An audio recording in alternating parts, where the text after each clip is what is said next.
Viral ngayon sa social media ang pagkumpara ng Pinoy Big Brother Gen 11 Big Winner na si Fiang Smith sa nag-iisang Chinite princess at multimedia idol na si Kim Chu. Dito nga ay ikinukumpara ang lakas ng appeal nila sa tao at kung sino ang may mas malakas na fanbase.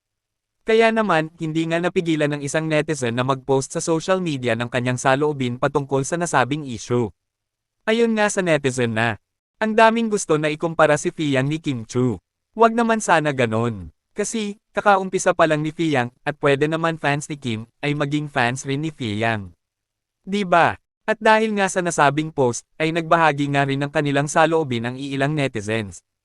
Nako, ang layo naman nila. Si Fiang, nag-uumpisa pa lang. Si Kim, ay di lang star, kundi Best Asian Star na. May feeling ako, na ginagamit lang si Kim, para umangat ang baguhan.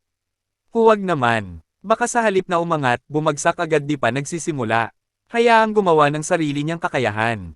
Saludo kami kay Kim dahil sa sarili niyang kakayahan at din ang gamit ng iba. Pag-isipan sana ninyo yan. They don't have any comparison. First, in their age, experience, talents, behavior, family upbringing, family values. There are heaps of very good actresses ahead of Fiang. We must consider them too. They work hard to reach their goal. Kim already branded as a multi-talented idol. She worked hard for 18 years to succeed to reach it. It never happened overnight. So, we have to consider their performance, how the people accept it. And it's not easy to reach the top overnight. Bakit kailangan pang ikumpara sila? Pareha naman silang magaganda at big winner sa PBB. Nauna lang si Kim, at dahil si Kim ay mabait at masipag. Kaya marami tayong nagmamahal sa kanya.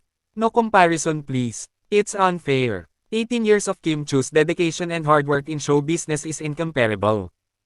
Alam naman natin na hindi biro at talagang pinaghirapan ni Kimi ang lahat ng blessings, achievements, at mga narating niya sa buhay.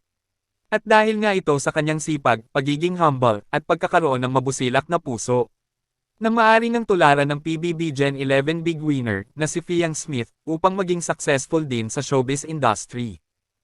Kayo, anong masasabi nyo tungkol dito? Just comment down below.